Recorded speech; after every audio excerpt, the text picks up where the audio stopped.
테슬라 마피아입니다. 여기는 부산에 있는 사상 슈퍼차저인데요. 지금 95% 정도 충전을 하고 서울에서 올라갈 거예요.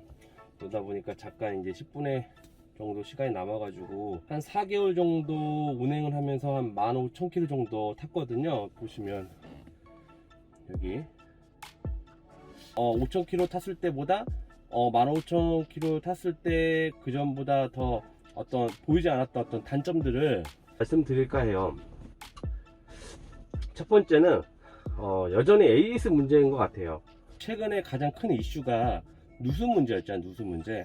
제가 그때 영상을 이렇게 누수 확인하는 방법을 여기 이렇게 열어가지고 여기 확인하는 방법을 했는데 다행히 저는 누수는 확인되지 않았고, 그럼에도 불구하고 다른 분들이 이제 누수가 많이들 확인되셨고 그거를 AS를 하는데 자기네들 잘 모르겠다라든지 아니면 알면서도 방법을 모른다든지 이런 AS에 대한 안타까움들이 분명히 있는 것 같아요. 조립 품질에 대한 어떤 문제가 있는데도 불구하고 AS를 제대로 확인만 할 뿐 제대로 고쳐주지 않는 이런 문제가 있는 것 같아요.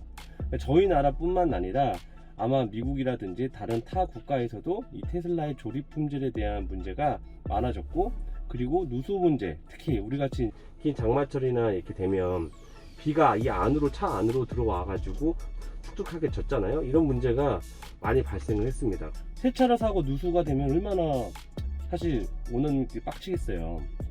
저는 그래서 제일 첫 번째가 이 AS에 대한 관리가 소홀하고 문제가 많은데도 불구하고 고쳐줄 생각은 있는데 결국 안 고쳐준다, 이런 것 같아요. 그 투톤 문제도 그렇고 여러 가지가 일단 좀 답답하면서 일단 조립 품질, 그러니까 단차가 떠나서 이 조립 품질에 대한 문제를 AS를 안 해준다가 제일 첫 번째로 단점을 뽑았고요.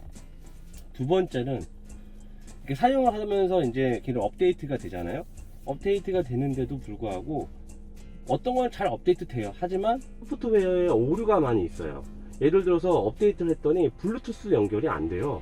제가 블루투스 연결을 하려고 예를 들어서 여기 들어가 가지고 새 장치 추가해서 제 핸드폰, 마피아 핸드폰을 연결을 이렇게 하면 계속 연결만 됐지 계속 연결이 안 돼요. 그래서 제가 리셋까지 이렇게 눌러 가지고 리셋을 했는데도 블루투스가 연결이 안 되는 거예요. 계속해서 이게 지금 한 달째 지금 블루투스가 연결이 안 돼가지고 지금 제가 일단 AS를 잡아놓은 상태거든요. 이런 소프트웨어적으로도 문제가 있다는 거, 그리고 그 문제가 있으면 제가 이제 버그 리포트를 계속 보내주지만 업데이트가 언제 될지도 모르고, 그러다 보니 자꾸 이 소프트웨어 오류 때문에 이런 식으로만 계속 멈춰져 있는 거죠. 리스를 했는데도 불구하고 이런 식으로 소프트웨어에 문제가 좀 있다. 세 번째는 제가 실질적으로 운전을 하면서 SUV 차량이잖아요.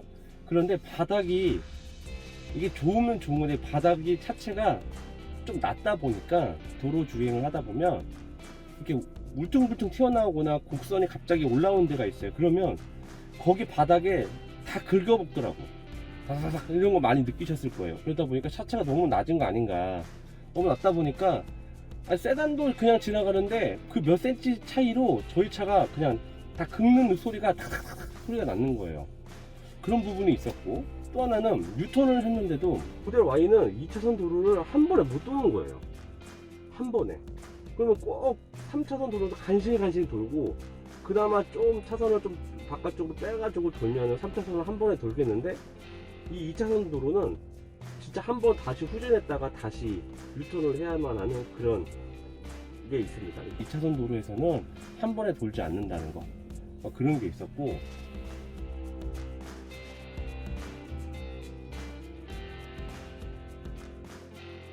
까지 저희 운전하면서 작은 고장이 나거나 그런 건 없었어요.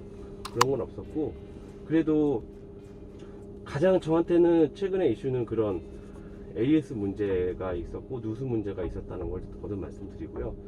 겨울에 가서는 그때 가서 제가 또 어떠한 문제가 있는지 말씀드리도록 하겠습니다. 다음에도 더 좋은 영상으로 찾아뵙겠습니다.